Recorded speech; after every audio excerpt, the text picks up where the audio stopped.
दुरूद पढ़ रहे हैं। मेरा हुसैन फातिमा की गोद में बाद में आया है। हजरत उमर नमाज में उन पर दुरूद पढ़ रहे हैं। मेरा हुसैन फातिमा की गोद में बाद में आया है। सहाबाई कराम उन पे नमाज में दुरूद पढ़ रहे हैं। मेरा हुसैन फातिमा की गोद में बाद में आया है। अबू हुरैरा नमाज में उन पर दुरूद पढ़ रहे हैं। तो ऐ दुनिया वालों, अब ना पूछना कि हुसैन कहाँ है। हुसैन जब आए ना थे तब भी उन पे दुरूद पढ़ा जा रहा था, और जब हुसैन आ गए हैं तब भी उन पे दुरूद पढ़ा जा रहा था, और जब हुसैन अपनी कब्र के अंदर है तब भी दुनिया की सारी मस्जिदों में उन पे दुरूद पढ़ा जा रहा है। तो अगर अब आपसे कोई पूछ दे कि हुसैन कहाँ है, तो ये ना कहना कि चलो ताज़िये पे हुसैन को देखने चलते हैं, ये ना कहना कि चलो चौक पे हुसैन को देखने चलते हैं, ये ना कहना कि चलो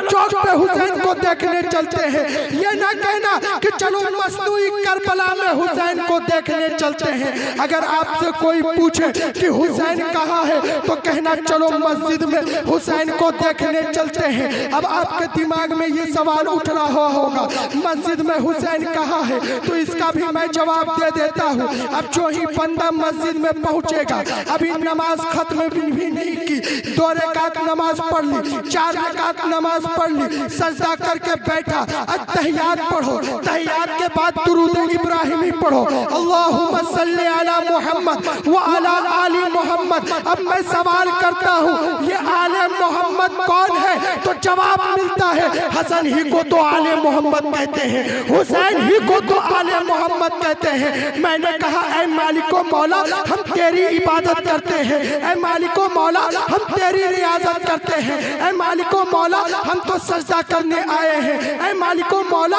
हम तो कयाम करने आए हैं, ऐ मालिको मौला, हम तो रुकू करने आए हैं, ऐ मालिको मौला, इबादत तेरे लिए, ऐ मौला सजदा तेरे लिए, ऐ मौला कयाम तेरे लिए, ऐ मौला रुकू तेरे लिए, ऐ मौला तस्बीह तेरे लिए, ऐ मौला तहलील तेरे लिए। फिर ये नबी और आले नबी पे दुरूद, तो रब्बे कदीर इशारा फरमाता है, ऐ मेरे बंदे यकीनन तुम मेरी इबादत करता है, ऐ मेरे बंदे यकीनन कयाम मेरे लिए है, सजदा मेरे लिए है, लेकिन ऐ मेरे बंदे नमाज को फैलाया है नबी ने, और करबला की मैदान में नमाज को बचाया है आले नबी ने, इसलिए कि रब्बे कदीर आलिमुल गैब व शहादा है। रब्बे कदीर ने एक ऐसा निजाम कायम फरमा दिया ताकि दुनिया ये जान जाए कि इबादत खुदा की होगी, रियाजत खुदा की होगी, मगर बगैर मुस्तफा के इश्क की ना होगी। इबादत खुदा की होगी, सजदा खुदा का होगा, मगर बगैर हुसैन के इश्क के ना होगा।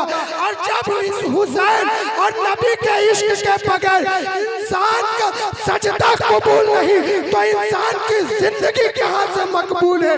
इसलिए अगर अब आपसे कोई पूछे कि हुसैन कहाँ है, तो उसको यही जवाब देना, जहाँ देखो वही मेरा हुसैन है।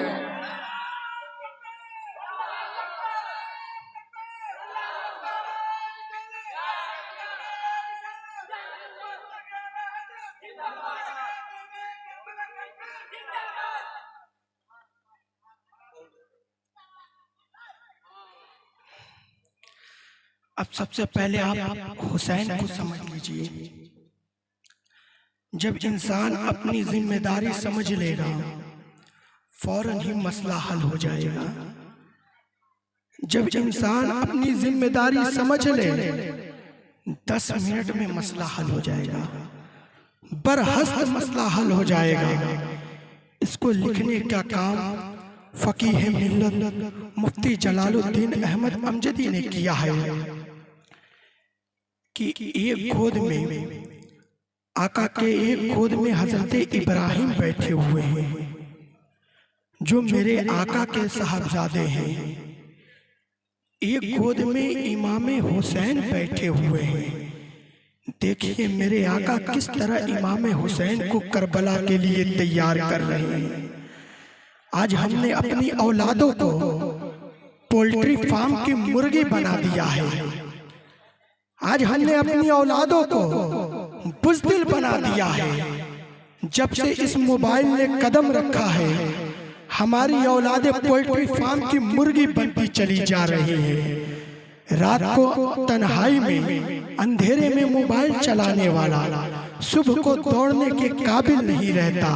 लेकिन देखो इमाम हुसैन को मेरे आका कैसे तैयार कर रहे हैं और क्यों तैयार कर रहे हैं। ये गोद में हजरत इब्राहिम बैठे हुए हैं जो मेरे आका के साहबजादे हैं। ये गोद में हजरत इमाम हुसैन बैठे हैं जो आपके नवासे हैं। अल्लाह अल्लाह, इतने में रूहुल अमी सिदरा के मकी जिब्रील अमी तशरीफ ले आते हैं और कहते हैं ए अल्लाह के नबी, अल्लाह तबारका व तआला इन दोनों में से एक को बुलाना चाहता है, इन दोनों में से एक को बुलाना चाहता है।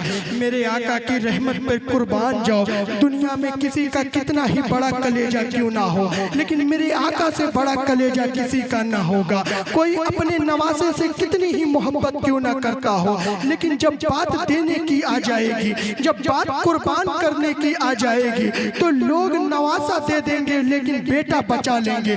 लेकिन मुस्तफ़ा जाने रहमत की रहमत पे कुर्बान जाओ मुसलमानों।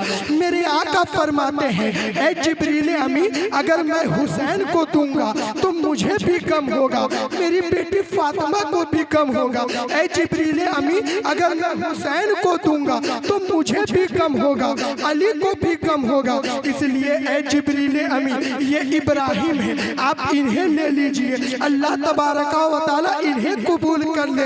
अगर ये चले गए तो इनका गम मुझे ज्यादा होगा, फातिमा को कम होगा। लिहाजा कुछ दिन बाद हजरत इब्राहिम का इंतकाल हो जाता है। अब आकाए करीम अलैहिस्सलातु व तस्लीम किसी मजलिस में बैठे हुए हजरत इमाम हुसैन को देखते तो कहते हुसैन मेरा नवासा भी है और मेरा बेटा भी है। तो एक दिन इमाम हुसैन बचपने के आलम में पूछते हैं नाना जान, आपसे एक बात पूछना चाहता हूँ। तो मेरे आका कहते हैं पूछिए साहबजादे, क्या पूछना चाहते हैं। तो मेरे आका हुसैन अर्ज करते हैं नाना जान, मैं आपका कौन हूँ। मेरे आका इरशाद फरमाते हैं कि मेरे साहबजादे, आप मेरे नवासे भी हैं, आप मेरे बेटे भी हैं। तो इमाम आली मकाम अर्ज करते हैं ए नाना जान, एक ही शख्स बेटा भी हो, एक ही शख्स नवासा भी हो, ये कैसे हो सकता है। तो मेरे आका फरमाते हैं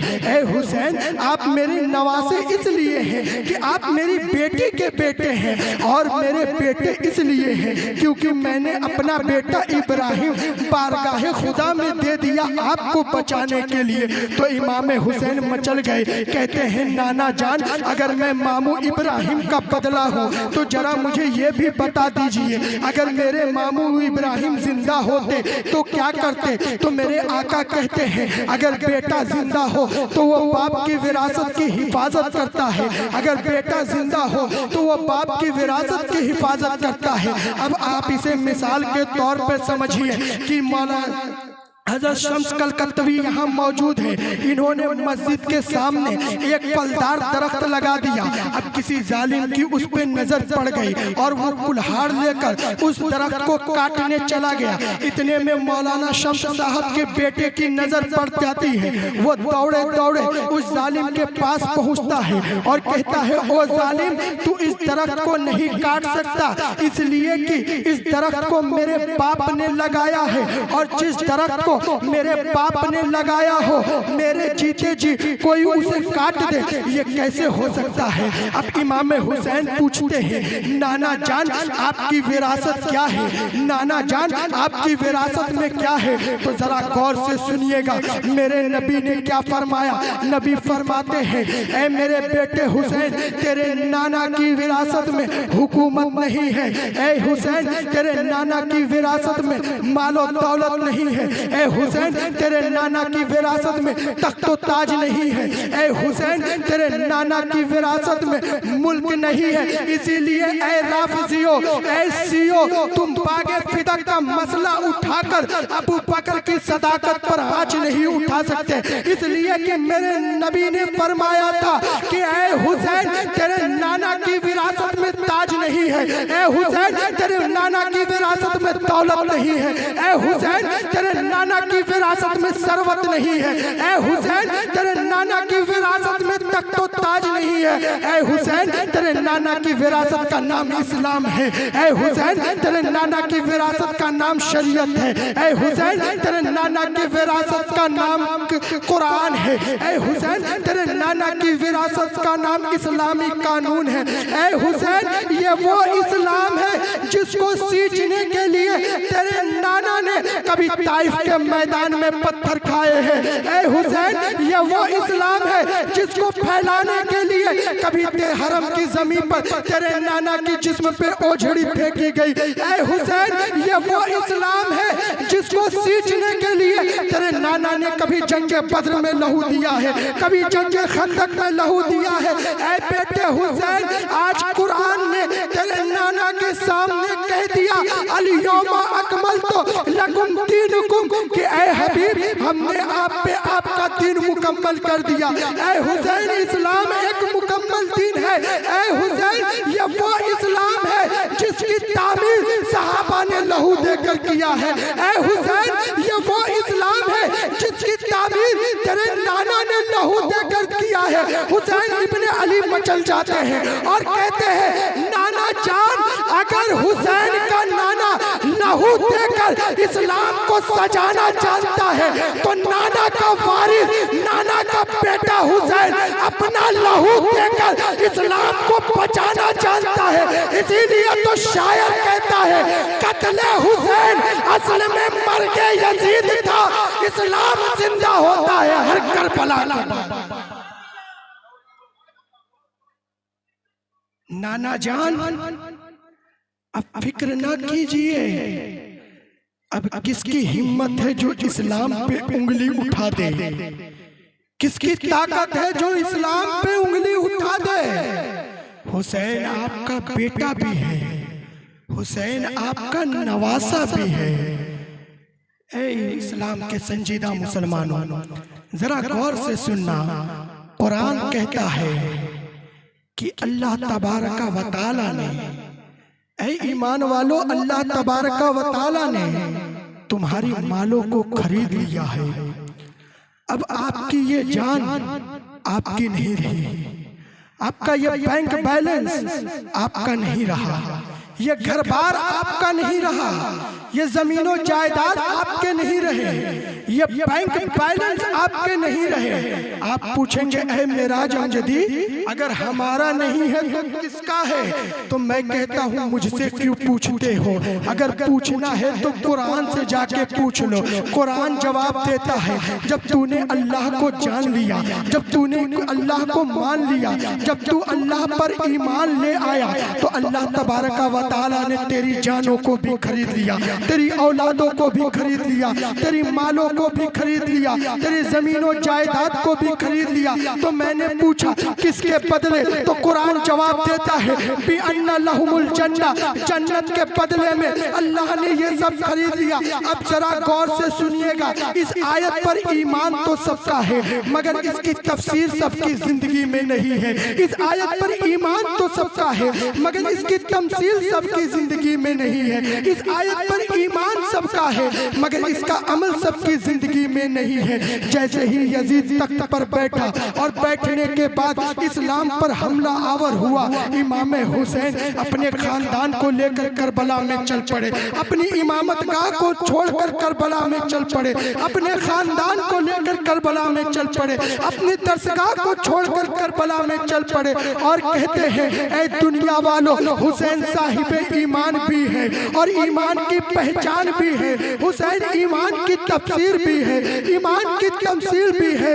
इमाम हुसैन कहते हैं ऐ दुनिया वालों देखो हुसैन करबला में अपने खानदान को लेकर चल पड़ा है, अपने नाना के शहर को छोड़कर चल पड़ा है। यजीदियों ने पूछा हे हुसैन क्यों आए हो? इमाम हुसैन जवाब देते हैं यजीदियों की तख्त को पलटकर इस्लामी शरीयत का झंडा बुलंद करने आया हूँ, यजीदियों का नामो निशान मिटाने बचाने आया हूँ। अभी इमाम हुसैन करबला में 6 माह के अली असगर को लेके चल पड़ते हैं, अली अकबर को लेके चल पड़ते हैं। शहरबानो जैसे बीबी खेमे करबला में मौजूद है, सकीना जैसी बेटी खेमे करबला में मौजूद है, ज़ैनब जैसी बहन खेमे करबला में मौजूद है। इस्लाम की मुकद्दस शहजादियों जो इस हुसैन की सब्र और इस्तकामत की दुआ करने वाली बहू बेटियां भी खेमे करबला में मौजूद है, और इस हुसैन के नाम पर अपना सर कटाने वाला बेटा भी करबला में मौजूद है। अल्लाह अल्लाह, उस बहन पे कुर्बान जाओ मुसलमानों, उस ज़ैनब पे कुर्बान जाओ मुसलमानों, जिसने अपने 2 शहजादों को इमाम हुसैन के नाम पे कुर्बान कर दिया। 10वीं मुहर्रम की सुबह तमाम जानिसार कुर्बान हो रहे थे। इमाम हुसैन 3 दिन के भूखे और प्यासे, कयाम भी है, सजदा भी है, रुकू भी है, इबादत भी है। इमाम आली मकाम मैदानी कारज़ार में जाने को तैयार है। इतने में हजरत ज़ैनब तशरीफ लाती है और कहती है, भैया हुसैन, मैंने सुना है कि अगर भाई पे कोई मुसीबत आती है, अगर भाई पे कोई बड़ा दिन आता है तो बहनें सदका कर देती है, मामला टल जाता है। ऐ भैया हुसैन, आप मुझे इजाजत दे दीजिए, मैं भी सदका करना चाहती हूँ। तो इमाम हुसैन कहते हैं, ऐ बहन ज़ैनब, आखिर तेरे पास क्या है जो तू सदका करना चाहती है? माल खत्म हो चुके हैं, दौलत खत्म हो चुकी है, फल फ्रूट सब खत्म हो चुके हैं, आखिर तेरे पास है क्या जो तू सदका करना चाहती है? तो ये हजरत ज़ैनब कहती है, औनो मोहम्मद इधर आओ, औनो मोहम्मद इधर आओ। कहती है, ए भैया हुसैन, अगर आप इजाजत देते तो मैं अपने दोनों शहजादों को करबला के मैदान में भेजना चाहती हूँ। ये औनो मोहम्मद है, हाथ में नंगी तलवार है, हजरत फातिमा ज़हरा का दुपट्टा कमर में पटके के तौर पर बांधते हैं, और बांधने के बाद हजरत ज़ैनब कहती है, ए औनो मोहम्मद, क्या मैंने तुम्हें अपना दूध पिलाया है? तो हजरत औनो मोहम्मद जवाब देते हैं, हाँ हाँ ऐ माँ, तुमने हमें अपना दूध पिलाया है। तो हज़रत ज़ैनब कहती है, ऐ औनो मोहम्मद, मैंने अपना दूध तुम्हें इसलिए नहीं पिलाया कि तुम मेरी निगाहों के सामने रहो, बल्कि इसलिए पिलाया है कि जब नाना की शरीयत पर हमला हो, जब नाना की शरीयत पर हमला हो, तो ज़ैनब के दूध पीने वाले बच्चों के लहू के एक एक कतरे नाना की शरीयत को बचाने के लिए करबला के मैदान में बह जाए। ऐ मेरे शहजादों, अब तुम करबला के मैदान में जा रहे हो, अगर जमाने वाले तुमसे पूछ दे कि तुम कौन हो, तो ये ना कहना कि मैं हुसैन का भांजा हूँ, ये ना कहना कि मैं हुसैन की बहन का बेटा हूँ, बल्कि ये कहना हम हुसैन के गुलाम हैं। अब औनो मोहम्मद नंगी तलवार लेकर माँ के कदम को बोसा देते हैं, इमाम हुसैन की दस्तबोसी करते हैं और करबला के मैदान में पहुंच जाते हैं। यजीदी कहते हैं, ऐ औनो मोहम्मद, क्या ऐ औनो मोहम्मद, क्या अब हुसैन के पास कोई जवान नहीं बचा कि जो बच्चों को भेज रहा है? तो औनो मोहम्मद कहते हैं कि ऐ अम्र बिन साद, अगर तुम हमें देखोगे तो हम छोटे नजर आएंगे, लेकिन अगर हमारे अंदर झांकोगे तो नाना हैदर कर्रार की खून की ताकत दिखेगी। अब वही औनो मोहम्मद मैदान कारज़ार में उतर जाते हैं, नरगे में घुस जाते हैं, जिधर तलवार चलाते हैं यजीदियों की फौज में खलबली मच जाती है, यजीदियों की फौज में खलबली मच जाती है। ना जाने कितने यजीदियों को इस्लाम की बका के लिए उड़ा देते हैं। अब अम्र बिन साद कहता है, ऐ यजीदियों, तुम तन्हा मुकाबला नहीं कर सकते, इसलिए कि ये अली के घर का शेर नर है, तुम इनका तन्हा मुकाबला नहीं कर सकते। ये देखने में छोटे हैं मगर तलवार चलाने में माहिर है। अब तुम इन पे एक तरफ से हमला करो, चारों तरफ घेर के तीरों तलवार की बारिश करो। ऐ जालिमों, क्या बच्चों पे भी कोई चारों तरफ से हमला करता है? क्या बच्चों पे भी कोई घेर के हमला करता है?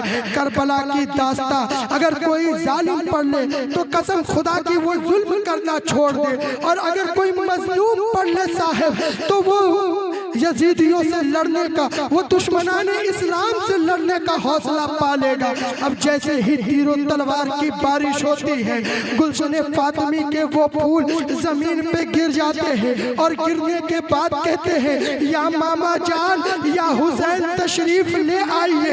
इमाम हुसैन तशरीफ ले जाते हैं, लेकिन इमाम हुसैन ओनो मोहम्मद को बचाने के लिए तशरीफ नहीं ले गए, बल्कि ओनो मोहम्मद के लाशे को कांधा देने के लिए तशरीफ ले गए। तारीख गवाह है, करबला की मिट्टी गवाह है कि इमाम हुसैन किसी को बचाने के लिए नहीं गए, इसलिए कि इमाम हुसैन इस्लाम को बचाने के लिए गए थे, औलाद कटाने के लिए गए थे। जिसको बचाना था उसको बचा लिया और जिसको कटाना था उसको कटा दिया। इन्हीं चंद बातों पे मैं अपनी गुफ्तगू को समेटता हूँ। अल्लाह रब्बुल इज्जत की बारगाह में दुआ है कि मौला हम सबको इमाम हुसैन के बताए हुए रास्ते पे चलने की तौफीक अता फरमा। सबसे पहले मुझे अमल करने की तौफीक अता फरमा, फिर तमाम हाज़रीन को तौफीक फरमा। मौला मेरे बोलने में जिस तरह की लफ्ज़ कोताहियाँ खामियाँ हुई हो, तमाम हाज़रीन को गवाह बनाकर तेरी बारगाह में तौबा करता हूँ।